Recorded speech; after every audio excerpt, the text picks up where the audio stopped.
ఇప్పటి వరకు నా వీడియో చూస్తూ నన్ను సపోర్ట్ చేస్తూ వచ్చిన మీ అందరికీ నా నమస్కారాలు. హాయ్ ఫ్రెండ్స్, నేను మీ Mahesh and welcome back to my channel SS astrology. మనం ప్రీవియస్ వీడియోలో బుధగ్రహం 3వ భావంలో ఉంటే ఏ విధంగా పనిచేస్తాడు అనే విషయాన్ని అయితే చూసాము. ఇప్పుడు మనం ప్రజెంట్ వీడియోలో కుజ శని గ్రహాల యొక్క పరస్పర దృష్టి వల్ల కలిగే ఫలితాలు ఏంటో ఒకసారి మనం చూద్దాము. ముందుగా ఈ కుజుడు ఒక యుద్ధవీరుడు అండ్ అలాగే మనలో ఉండే కోపానికి, ఆవేశానికి, ఒక స్ట్రాంగ్ విల్ పవర్కి, డామినెన్స్కి వీటి కారకత్వం వహిస్తాడు. ఇక శనిగ్రహం విషయానికి వచ్చినట్లయితే ఈయన ఒక ఆర్గనైజ్డ్, డిసిప్లిన్ అండ్ పేషెన్స్ సంబంధించిన గ్రహం. దీని కారణంగా మీ లగ్నం అనేది ఏదైనప్పటికీ ఈ ప్లేస్మెంట్ కనుక ఎవరికైనా ఉన్నట్లయితే ఆ పర్సన్స్ అనే వాళ్ళకి ఇదే విధంగా ఒక స్ట్రాంగ్ విల్ పవర్తో పాటు ఒక డిసిప్లిన్ అండ్ పేషెన్స్ కూడా ఆ పర్సన్స్లో ఉంటుందని మనం అర్థం చేసుకోవచ్చు. ప్రధానంగా లగ్నాల మీద కనుక ఈ యొక్క ప్రభావం కనుక ఉన్నట్లయితే ఆ ఇంపాక్ట్ అనేది ఇంకా హై లెవెల్లో ఉంటుంది. ఈ కుజగ్రహానికి ఉన్న స్ట్రాంగ్ ఎనర్జీ అండ్ తపన కారణంగా ఈ పర్సన్స్ అనేవాళ్ళు వాళ్ళు చేసే ప్రతి పనిలోనూ ఒక్కోసారి ఓవర్ యాంగ్జైటీ అండ్ ఇమాజినేషన్ గురవుతారు. కానీ అక్కడ ఈ కుజగ్రహం మీద లిమిటేషన్స్ అండ్ ఆలస్యానికి కారకమైన శనిగ్రహ ప్రభావం కూడా ఉంది. కాబట్టి ఈ పర్సన్స్ అనేవాళ్ళు ఆ పనిలో దిగిన తర్వాత వాళ్ళు అనుకున్నంత ఎక్స్పెక్టేషన్స్ వాళ్ళు రీచ్ అవ్వలేకపోవచ్చు, లేకపోతే వాళ్ళు చేసే పని అనేది ఒక్కోసారి అనుకోని కారణాల వల్ల ఎక్కువగా ఆలస్యం అయిపోవచ్చు. ఈ విధంగా డిఫరెంట్ టైప్స్ ఆఫ్ రిజల్ట్స్ అనేవి ఈ ప్లేస్మెంట్ వల్ల మనకు వస్తాయి. ఇక ఈ ప్లేస్మెంట్ గురించి పాజిటివ్గా మనం చెప్పుకోవాలంటే అక్కడ కుజగ్రహం కారణంగా ఈ పర్సన్స్ స్ట్రాంగ్ యాంబిషన్స్ అని విల్ పవర్ అనేది యాడ్ అవుతుంది. అక్కడ శనిగ్రహం యొక్క ప్రభావం కూడా ఉంది. కాబట్టి ఈ పర్సన్స్ అనేవాళ్ళు ఏమాత్రం పేషెన్స్ని కోల్పోకుండా, తొందరపడకుండా వాళ్ళు చేసే ప్రతి పనిలోనూ ఒక స్ట్రాంగ్ డిటర్మినేషన్ అనేది మనకు కనిపిస్తుంది. ఇక లగ్నాల విషయానికి వచ్చినట్లయితే కుజగ్రహం గురుపాద లగ్నాల వరకు శుభుడైతే ఈ శనిగ్రహం శనిపాద లగ్నాల వరకు శుభుడవుతాడు. సో ఈ విధంగా ఈ రెండు గ్రహాల మధ్య పరస్పరం శత్రుత్వం ఉంటుంది. కాబట్టి ఆ ఫలితం అనేది యావరేజ్గా పనిచేస్తుంది. అలా కాకుండా మీ లగ్నానికి రెండు శుభగ్రహాల మధ్య పరస్పర గ్రహ దృష్టి ఉంటే అది చాలా అద్భుతంగా పాజిటివ్గా పనిచేస్తుంది. మీ లగ్నానికి రెండు పాపగ్రహాల మధ్య పరస్పర గ్రహ దృష్టి ఉంటే అది చాలా నెగిటివ్గా పనిచేయడానికి అవకాశం అయినా ఉంటుంది. సో మీది గురుపాద లగ్నం అయితే ఇక్కడ శనిగ్రహం పాప అవుతాడు, మీ శనిపాద లగ్నం అయితే కుజగ్రహం పాప అవుతాడు. కాబట్టి ఈ ప్లేస్మెంట్ అనేది యావరేజ్గా పనిచేస్తుందని మనం అర్థం చేసుకోవచ్చు. ఇక పరస్పర గ్రహ దృష్టి అంటే ఏంటంటే ఒక గ్రహం ఆయన యొక్క వీక్షణతో ఇంకో గ్రహాన్ని చూస్తే ఆ చూడబడిన గ్రహం కూడా ఆయన యొక్క దృష్టిలో ఈ సేమ్ గ్రహాన్ని కనుక చూసినట్లయితే దాన్నే పరస్పర గ్రహ దృష్టి అంటూ ఉంటాము. అంటే ఒకరినొకరు వీక్షించుకుంటూ వాళ్ళ ఎనర్జీని పాస్ చేసుకుంటూ ఉంటారు. ఈ ప్లేస్మెంట్ అనేది ఓన్లీ రెండు గ్రహాలు సమసప్తకాలంలో ఉంటే మాత్రమే ఫామ్ అవుతుంది అని అయితే అనుకోవడానికి లేదు. ఎందుకంటే ఈ రెండు గ్రహాలకి ప్రత్యేక దృష్టిలు అనేవి కేటాయించబడ్డాయి. ఒకవేళ కుజగ్రహానికి ఉన్న ప్రత్యేక దృష్టితో శనిగ్రహాన్ని చూసినా అండ్ అలాగే శనిగ్రహానికి ఉన్న ప్రత్యేక దృష్టితో ఈ కుజగ్రహాన్ని చూసినా కూడా దాన్ని కూడా మనం పరస్పర గ్రహ దృష్టి కన్నా తీసుకుంటాము. సమసప్తకాల్లో ఫామ్ అయ్యే పరస్పర గ్రహ దృష్టి కన్నా ఈ విధంగా ప్రత్యేక దృష్టి వల్ల కలిగే గ్రహ దృష్టి అనేది ఇంకా బాగా బలంగా పనిచేస్తుంది మనం అర్థం చేసుకోవచ్చు అన్నమాట. మీ లగ్నాలతో సంబంధం లేకుండా ఈ పరస్పర గ్రహ దృష్టి అనేది డైరెక్ట్గా ఎప్పుడు మనకు పాజిటివ్గా పనిచేస్తుంది అనే విషయానికి వచ్చినట్లయితే ఒకవేళ ఈ ప్లేస్మెంట్ అనేది ఆయా గ్రహాలు ఏదైనా స్వక్షేత్ర రాశుల్లో కానీ ఉచ్చ రాశుల్లో కానీ ఉన్నప్పుడు కనుక ఫామ్ అయినట్లయితే అది ఖచ్చితంగా ఎక్కువ శాతం పాజిటివ్గానే పనిచేసేదానికి అవకాశాలనే ఉంటాయి. ఒకవేళ అలా కాకుండా ఆ రెండు గ్రహాల్లో ఏదో ఒక గ్రహం నీచ స్థితిలో ఉన్నప్పుడు ఈ పరస్పర గ్రహ దృష్టి కనుక ఫామ్ అయినట్లయితే ఒకవేళ ఆ నీచం అనేది భంగం అయితే ప్లేస్మెంట్ అనేది ముందుగా కొద్దిగా ఇబ్బంది పెట్టినప్పటికీ తర్వాత ఒక మెచ్యూరిటీ ఏజ్ అనేది వచ్చిన తర్వాత ఆ ప్లేస్మెంట్ అనేది పాజిటివ్గా పనిచేస్తుంది. మెచ్యూరిటీ అంటే ఆ పర్సన్స్ యొక్క ఏజ్ అనేది ఆఫ్టర్ 30 years వచ్చేసరికి ఆ పర్సన్స్ అనే వాళ్ళకి ఒక స్ట్రాంగ్ ఫైనాన్షియల్ గ్రోత్ అనేది ఉండొచ్చు, లేకపోతే రిలేషన్స్ అనేవి బాగుండొచ్చు. ఈ విధంగా ఫలితాలు అయితే మనకు ఉంటాయి. ఈ విధంగా స్వక్షేత్రాల్లో, ఉచ్చ రాశుల్లో, నీచ రాశుల్లో కాకుండా నార్మల్గా కనుక ఈ ప్లేస్మెంట్ అనేది ఎవరికైనా ఉన్నట్లయితే ముందుగా మనం చూడాల్సిన విషయం ఏంటంటే అసలు మీ లగ్నం అనేది ఏమైంది అనే విషయాన్ని మనం చూడాలి. ఒకవేళ మీది గురుపాద లగ్నం కనుక అయినట్లయితే అక్కడ కుజగ్రహం బలంగా ఉంటే అది చాలా వరకు మంచి విషయం. ఒకవేళ మీ శనిపాద లగ్నం కనుక అయినట్లయితే ఆ రెండు గ్రహాల్లో శనిగ్రహం ఎక్కువగా బలంగా ఉంటే అది మంచి విషయం అన్నమాట. ఇప్పుడు నేను చెప్పిన పాయింట్ అనేది బేసిక్ ఇంపార్టెంట్ పాయింట్గా మనం చెప్పొచ్చు. ఇక తర్వాత మనం చూడాల్సిన విషయం ఏంటంటే ఆ రెండు గ్రహాలకి ఏ స్థానాలకు ఆధిపత్యం వచ్చింది అనే విషయాన్ని అయితే మనం గమనించాలన్నమాట. ఫర్ ఎగ్జాంపుల్గా మనం మేష లగ్నం కనుక తీసుకున్నట్లయితే కుజగ్రహానికి లగ్నాధిపత్యం వస్తుంది, శనిగ్రహానికి దశమ లాభాధిపత్యం అనేది వస్తుంది. సో కుజుడు శుభుడు అవుతాడు, శని పాప అవుతాడు. కానీ అక్కడ లగ్న దశమాధిపతుల మధ్య ఈ విధంగా పరస్పర గ్రహ దృష్టి అనేది ఉంటే అదొక రకంగా మంచి విషయం అని మనం చెప్పొచ్చు. కాకపోతే వాళ్ళ కెరీర్లో గ్రోత్ అనేది స్టార్టింగ్ స్టేజ్లో కొద్దిగా ఇబ్బంది పెట్టిన తర్వాత వాళ్ళు మంచి పొజిషన్కి ఎదిగేదానికి అవకాశాలు ఉంటాయి. వృషభ లగ్నం తీసుకున్నట్లయితే కుజగ్రహానికి వ్యయాధిపత్యం వస్తే ఈ శనిగ్రహానికి భాగ్యాధిపత్యం వస్తుంది. సో లక్ష్మీ స్థానంలో అన్నిటికన్నా శుభస్థానాన్ని 9 అనేది యాక్టివేషన్లోకి వచ్చింది. ఇక దుస్థానంలో అత్యంత పాపత్వం కలిగిన 12వ స్థానం అనేది కూడా అక్కడ యాక్టివేషన్లోకి వచ్చింది. కాబట్టి ఇటువంటి స్థానానికి సంబంధించిన అధిపతుల మధ్య ఈ గ్రహ దృష్టి అనేది ఉంది కాబట్టి ఇది యావరేజ్గా పనిచేస్తుంది. కాకపోతే ఎప్పుడైతే 9, 12 అనేది ఒకళ్ళ చాట్లో బలంగా యాక్టివేషన్లోకి వస్తాయో ఆ పర్సన్స్ అనే వాళ్ళకి ఒక హై లెవెల్ ఆఫ్ స్పిరిచువాలిటీ అనేది ఉండొచ్చు, లేకపోతే దూర ప్రదేశాల్లో కానీ విదేశాల్లో ఉండే వాళ్ళకి కానీ ఈ ప్లేస్మెంట్ అనేది చాలా పాజిటివ్గా పనిచేసడానికి కూడా అవకాశాలు అనేవి ఉంటాయి అన్నమాట. ఇదే విధంగా మిథున లగ్నం తీసుకుంటే అష్టమ భాగ్యాధిపత్యం అనేది శని గ్రహానికి వస్తే ఇక్కడ లాభ షష్టాధిపత్యం అనేది ఈ కుజగ్రహానికి వచ్చింది. సో ఈ విధంగా ఒక దుస్థానం అండ్ అలాగే ఒక లక్ష్మీ స్థానం అనేది యాక్టివేషన్లోకి వస్తున్నాయి కాబట్టి ఈ ప్లేస్మెంట్ అనేది కూడా యావరేజ్గా పనిచేస్తుంది. ఈ విధంగా ద్వాదశ లగ్నంలో మనం ఏ లగ్నం తీసుకున్నప్పటికీ ఈ కాంబినేషన్ కనుక ఉన్నట్లయితే ఖచ్చితంగా అందులో ఒక శుభస్థానం అండ్ అలాగే ఖచ్చితంగా అందులో ఒక పాపస్థానం అనేది ఉంటుంది. ఎందుకంటే ఈ రెండు గ్రహాలు పరస్పర శత్రు గ్రహాలు అవుతారు కాబట్టి. కాకపోతే మనం ప్రత్యేకంగా చూడాల్సిన విషయం ఏంటంటే ఆ రెండు గ్రహాలకి ఏ స్థానాలకు ఆధిపత్యం వస్తుంది అనే దాన్ని బట్టి అక్కడ ఫలితాలు అనేవి ఆధారపడతాయి అన్నమాట. ఫైనల్గా ఈ కాన్సెప్ట్ మీద మీకు ఫర్దర్గా క్లారిటీ రావడానికి ఒక ఎగ్జాంపుల్ తీసుకుని నేను డిస్కస్ చేస్తాను. నేను ఇక్కడ కన్యా లగ్నాన్ని తీసుకుని కుజగ్రహాన్ని పంచమ స్థానంలో శని గ్రహాన్ని 8వ స్థానంలో తీసుకోవడం జరిగింది. ఇక్కడ మనం చూసినట్లయితే శని గ్రహం నీచ స్థితిలో ఉన్నాడు, కుజగ్రహం ఉచ్చరాశిలో ఉన్నాడు. అండ్ అలాగే కుజుడి యొక్క ప్రత్యేక దృష్టి ఇక్కడ శనిని చూస్తున్నాడు. అండ్ అలాగే శని గ్రహానికి ఉన్న ప్రత్యేక దృష్టి అయిన దశమ దృష్టి ఇక్కడ కుజగ్రహాన్ని చూస్తున్నాడు. సో బేసికల్గా ఈ ప్లేస్మెంట్ని అనాలిసిస్ చేయడానికి ఇంపార్టెంట్ పాయింట్ విషయానికి వచ్చినట్లయితే ఇది శనిపాద లగ్నం అయింది కాబట్టి సో ఎవరు బలంగా ఉండాలి, శని బలంగా ఉండాలి. కానీ ఇక్కడ శని ఏమయ్యాడు, నీచ స్థితిలో పడ్డాడు. కానీ ఇక్కడ ఎప్పుడైతే ఒక ఉచ్చస్థానంలో ఉన్న గ్రహం ఆయనకు ప్రత్యేక దృష్టి ఇలా నీచలో ఉన్న గ్రహాన్ని చూస్తుందో అప్పుడు ఇక్కడ శని గ్రహానికి ఏమవుతుందంటే నీచభంగ రాజయోగం అనేది ఫామ్ అవుతుంది.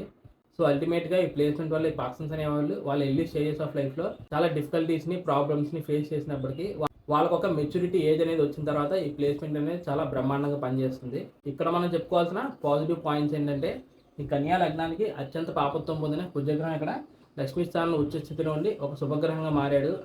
అండ్ అలాగే మన లగ్నానికి శుభగ్రహమైన శనిగ్రహం దృష్టి అనేది కూడా ఈ కుజగ్రహం మీద ఉంది. ఇదే విధంగా మన లగ్నానికి శుభుడైన శని అక్కడ బలహీనంగా నీచ స్థితిలో ఉన్నప్పటికీ ఇక్కడ కుజగ్రహం యొక్క ప్రత్యేక దృష్టి కారణంగా ఆయనకి నీచభంగం అనేది ఫామ్ అయింది కాబట్టి సో ఇది కూడా పాజిటివ్ విషయంగా మనం తీసుకోవచ్చు అనమాట. ఇక మనం ఆధిపత్యాల విషయానికి వచ్చినట్లయితే పంచమ షష్టాధిపతి అయిన శని ఇక్కడ అష్టమ స్థానంలో నీచ స్థితిలో బలహీనంగా ఉన్నాడు. సో బేసికల్గా ఈ ప్లేస్మెంట్ అనేది సంతానానికి సంబంధించిన విషయాల్లో నెగిటివ్గా పనిచేస్తుంది. అండ్ అలాగే తృతీయ అష్టమాధిపతి అయిన కుజగ్రహం ఇక్కడ పంచమ స్థానంలో ఉన్నాడు. ఇక్కడ మనం గమనించినట్లయితే ఇక్కడ డిఫాల్ట్గా పంచమాధిపతి అనేవాడు నీచ స్థితిలో ఉన్నాడు. దానితో ఈ లగ్నానికి అత్యంత పాపత్వం కలిగిన కుజగ్రహం కూడా పంచమ స్థానంలో ప్లేస్ అవడం వల్ల బేసికల్గా అయితే ఇది ఒక రకంగా సంతాన దోషంగా మనం చెప్పొచ్చు. కాకపోతే ఇక్కడ అదే పంచమ స్థానంలో కుజగ్రహం అక్కడ ఉచ్చ స్థానంలో ఉన్నాడు. అండ్ అలాగే శనికి ఇక్కడ నీచభంగం అయింది కాబట్టి ఆ రకంగా ఆ దోష ప్రభావం అనేది చాలా వరకు తగ్గిందని మనం అర్థం చేసుకోవచ్చు అనమాట. అదేవిధంగా తృతీయ అష్టమాధిపతి అనేవాడు అక్కడ ఉచ్చ స్థానంలో ఉన్నాడు. ఇది ఆయుర్దాయానికి చాలా మంచిది. అండ్ అలాగే ఈ లగ్నానికి శుభగ్రహం అయిన శనిగ్రహం అష్టమ స్థానంలో ప్లేస్ అయ్యాడు కాబట్టి ఇది కూడా ఈ పర్సన్స్ యొక్క ఆయుర్దాయానికి పాజిటివ్ విషయంగా మనం చెప్పొచ్చు. ఎప్పుడైతే మనకి ఈ విధంగా తృతీయాధిపతి అనేవాడు పంచమ స్థానంలో బాగా బలంగా ఉంటాడో దీని కారణంగా ఈ పర్సన్స్ అనే వాళ్ళకి వాళ్ళు చేసే హార్డ్ వర్క్ అవ్వచ్చు, సెల్ఫ్ ఎఫర్ట్స్ అవ్వచ్చు, ఎక్కువగా క్రియేటివిటీకి సంబంధించిన ఫీల్డ్స్లో బాగా సక్సెస్ అయితే ఇస్తుంది. అండ్ అలాగే ఇక్కడ పంచమ అష్టమ స్థానాలు పరస్పరం యాక్టివేషన్లోకి వస్తున్నాయి కాబట్టి ఈ పర్సన్స్ అనే వాళ్ళకి బాగా హిడెన్ టాలెంట్ అనేది ఉంటుంది. లేకపోతే ఎవరు తీసుకొని సీక్రెట్ వాళ్ళు క్రియేటివిటీ ఫీల్డ్స్ని వీళ్ళు తీసుకుని అందులో వీళ్ళకి సక్సెస్ అనేది కూడా వచ్చేదానికి ఈ ప్లేస్మెంట్ అనేది సహాయం చేస్తుంది అనమాట. ఫైనల్గా ఇక్కడ ఏమైందంటే ఈ కన్యా లగ్నం వారికి ప్లేస్మెంట్ అనేది బేసికల్గా అయితే యావరేజ్గా పనిచేయాలి. ఎందుకంటే శనిగ్రహం శుభుడైతే కుజగ్రహం పాపగ్రహం అవుతుంది కాబట్టి ఈ ప్లేస్మెంట్ అనేది కేవలం నార్మల్గానే పనిచేస్తుంది. కానీ ఎప్పుడైతే మనకి ఈ విధంగా ఒక ప్రత్యేకంగా ఈ ప్లేస్మెంట్ అనేది ఈ లగ్నం వారికి ఫామ్ అయిందో ఇక్కడ డిఫాల్ట్గా ఏమైందంటే ఒక పాపగ్రహం ఉచ్చరాశిలో ఉండడం వల్ల ఆయన దశలైనా వచ్చినప్పటికీ ఆయన ఎక్కువ శాతం పాజిటివ్గానే పనిచేస్తాడు. అదేవిధంగా మన లగ్నాన్ని శుభుడైన శనిగ్రహం అక్కడ నీచ స్థితిలో బలహీనంగా ఉండి పాజిటివ్ ఫలితాలు ఇవ్వలేని స్థితిలో ఉన్నప్పటికీ అక్కడ ఈయనకి నీచభంగ రాజయోగం అనేది ఫామ్ అయింది కాబట్టి ఆయన ఒక దశలైనా వచ్చినప్పుడు స్టార్టింగ్లో ఇబ్బందులు పడ్డా చివరిలో ఆయన చాలా అద్భుతంగా పాజిటివ్గా పనిచేసేదానికి అవకాశాలైనా ఉంటాయి. సో ఫైనల్గా ఈ విధంగా ఒక్కోసారి పరస్పర గ్రహ దృష్టిలో ఉండే గ్రహాలు పాపగ్రహాలు అయినప్పటికీ ఈ విధంగా ఒక్కోసారి అక్కడ ప్లేస్మెంట్ కారణంగా వాళ్ళు చాలా పాజిటివ్గా పనిచేస్తారు. అండ్ అలాగే దాంతోపాటు ఒక్కోసారి చార్ట్లో ఇది ఒక ఇంపార్టెంట్ ప్లేస్మెంట్ అనేది అవడానికి కూడా ఛాన్సెస్ అనేవి ఉంటాయి. సో నేను ఇక్కడ అన్ని లగ్నాలు తీసుకుని డిస్కస్ చేయలేను కాబట్టి కన్యా లగ్నాన్ని తీసుకుని డిస్కస్ చేశాను. మీకు కూడా ఈ ప్లేస్మెంట్ కనుక ఉన్నట్లయితే మీరు కూడా ఇదే విధంగా అనాలిసిస్ అనేది చేయండి. మీ లగ్నం అనేది ఏమైంది, అండ్ అలాగే ఈ కుజ శని గ్రహాలకి ఏ స్థానాలకు ఆధిపత్యం అనేది వచ్చింది, ఈ రెండు గ్రహాల్లో ఏ గ్రహాలు బలంగా ఉన్నారు, అండ్ అలాగే చార్ట్లో రిమైనింగ్ ప్లానెట్స్ యొక్క ప్రభావం అనేది ఈ రెండు గ్రహాల మీద ఉందా అనే విషయాన్ని కూడా మనం చూడాలి. అదేవిధంగా ఇంకా డెప్త్గా కనుక మనం చూసినట్లయితే ఈ రెండు గ్రహాలు ఏ నక్షత్రాల్లో ప్లేస్ అయ్యారు, ఆ నక్షత్రాధిపతులు చార్ట్లో ఏ విధంగా ఉన్నారు, అలాగే వింశోత్తరి దశలు అనేవి ఏ గ్రహానికి ముందు వచ్చినాయి. బేసికల్గా అయితే మా లగ్నానికి పాపగ్రహం యొక్క వింశోత్తరి దశలు అనేది ముందుగా వస్తే అది చాలా వరకు మంచి విషయం. దాని కారణంగా ఏమవుతుందంటే చివరిగా మిగిలిన శుభగ్రహం మీద ఆయనకు దృష్టి ప్రభావం అనేది చాలా వరకు తగ్గుతుంది కాబట్టి సో ఆ విధంగా మనం పాజిటివ్గా తీసుకోవచ్చు. సో ఫైనల్గా నేనైతే ఈ కాన్సెప్ట్ సంబంధించిన అన్ని విషయాలు మీతో మిస్ చేయకుండా డిస్కస్ చేశానని భావిస్తాను. ఈ వీడియోలో మీకు ఇంకా ఏదైనా ఫర్దర్గా డౌట్స్ అనేవి ఉంటే మీరు తప్పకుండా కమెంట్ అయితే చేయండి, నేను దానికి రెస్పాండ్ అయ్యే ప్రయత్నం అయితే చేస్తాను.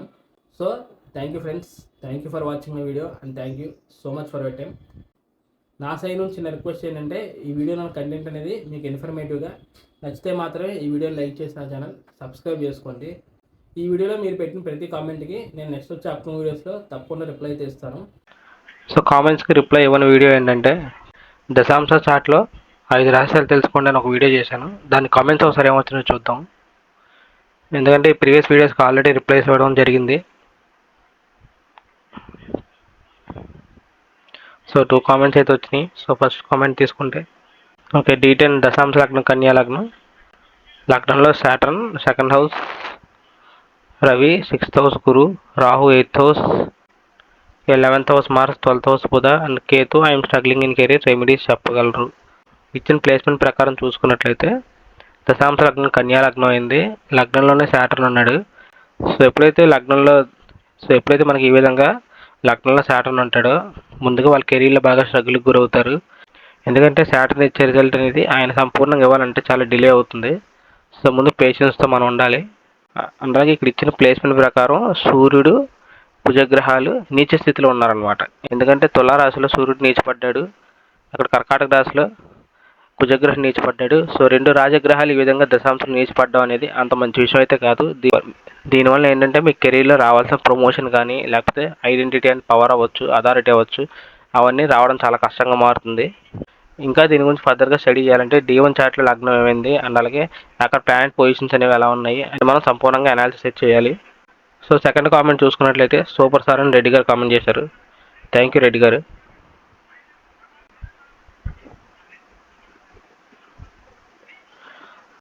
ఇంకా తర్వాత వీడియో అయినా బుధుడు 3వ భావంలో ఉంటే ఎలాంటి ఫలితాలు వస్తాయి, దీనికి మనం కమెంట్స్ కనుక చూసినట్లయితే సూర్యుడు బుధుడు ఆరుద్ర నక్షత్రంలో ఉన్నారు. సాటర్న్ పునర్వసు నక్షత్రంలో, జమిని అంటే మిథున రాశిలో ఉన్నారు. నాకు ఏ ప్రొఫెషన్ బాగుంటుంది. 3వ భావంలో మిథున రాశిలో మీకు ఇది ఫామ్ అయింది కాబట్టి మీ లగ్నం అనేది మేష లగ్నం అవుతుంది. సో మేష లగ్నానికి దశమాధిపతి ఎవరు అవుతారంటే శనిగ్రహం అవుతాడు. ఆయన పునర్వసు నక్షత్రంలో అంటే గురు నక్షత్రంలో 3వ భావంలో ఉన్నాడు. సో దశమాధిపతి 3వ భావంలో ఉన్నాడు అండ్ అలాగే అదే 3వ అయిన బుధగ్రహం కూడా 3యంలో బలంగా రాహు నక్షత్రంలో ఉన్నాడు.